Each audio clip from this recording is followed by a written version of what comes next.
reflectives. These are, you can't see anything except the reflectives. New pants. Oh gosh. Anyway, never mind the pants.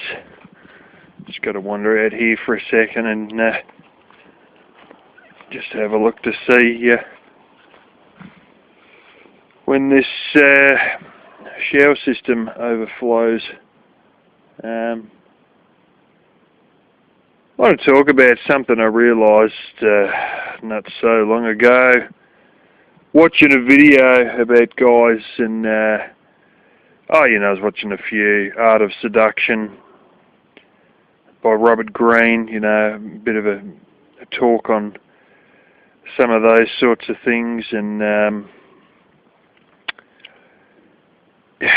one of the videos made a mention of guys who don't leave their comfort zone, and long and short of it, end up not leaving their comfort zone, which is all fine, but not getting anywhere with girls because of not leaving that comfort zone. And, the fact is that I then talked about how they, get a bit disgruntled about their situation, more or less, and it doesn't do them any good. And I realised that was me. Now, I also realised as well, I've worked previously, look at that, there's a big log. Yeah, you can see it. We're taking that one inside. Fuck, that's big. I also realised I've been, when I first started where I worked, I was working with a guy who's part Aboriginal, and I started asking a handful of questions of him to do with Aboriginal stuff, but I was sort of thinking, you know what, maybe an Aboriginal girl's the go for me. I didn't think that initially, but I thought that after a while, when I'd been working with him for a month or so, and that job ended, that what we were brought in for, that ended after about 3.5, 4 weeks or something. And then we started getting put on to doing other bits and pieces, and he got into the habit of turning up late on a regular basis, and then he was gone. So basically, that was the end of that. But then, I come across another guy who started working there who was a Tongan, and he was going to line me up with one of his cousins. Yeah, it's going to happen, it's going to happen, it's going to happen, it's always going to fucking happen. And I could tell after a while, no, it wasn't going to happen. And, then more recently, well, not so recently, on and on about Solomon Islands and how I was going to go to the Solomon Islands. And then more recently, I've come across a Vanuatu girl. And, well, I haven't checked the blasted inbox, but I think that's gone down the drain as well. And here I am sort of, well, I actually come back to looking at Aboriginal girls before I come across this Vanuatu girl, and that's failed again, and then I'm looking at Aboriginal girls, and I thought, holy shit, dude, this has been more than 1.5 years, and you've gone full circle through all these different options, haven't fucking done shit with any of them, and you're back full circle to where you fucking started. Back thinking about Aboriginal girls again. And I mentioned this previously, and I've said, oh, you know, times that, you know, I've thought of them and then thought not of them. You know, thought, oh, well, it's not going to work out because they're, you know, one reason or another. You know, they're not terribly smart all the time and whatnot. But, you know, it's funny, like some of these half-castes, couple of them that, you know, I've come across, well, one of them did seem fairly smart. And, you know, the fact is that there are smart ones out there. The guy I used to work with, he was only a quarter Aboriginal, but he was definitely smart.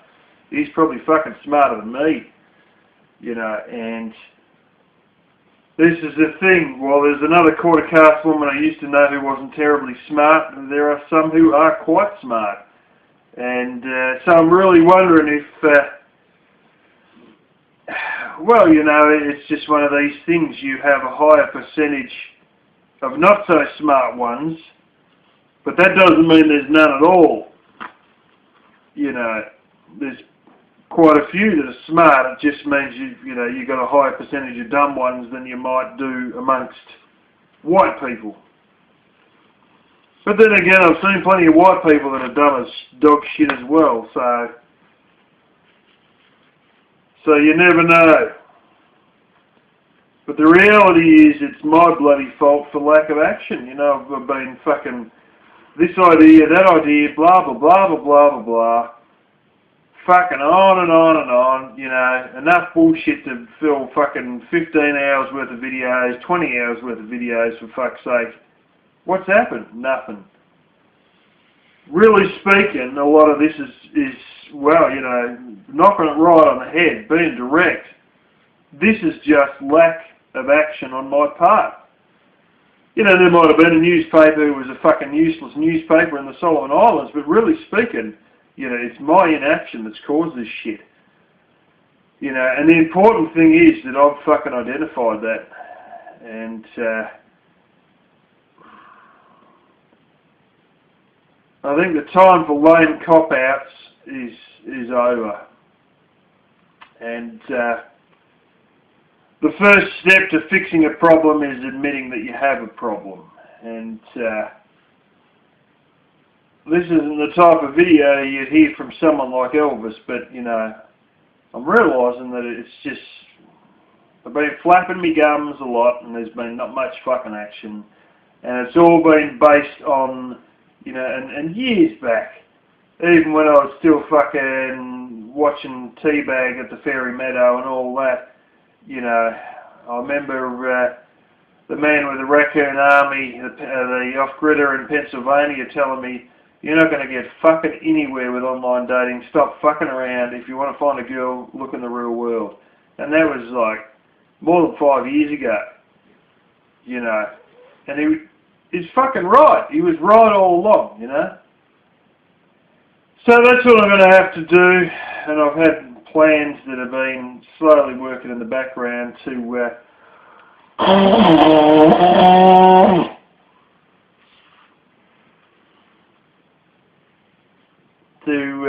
land me in a place where I'm going to be around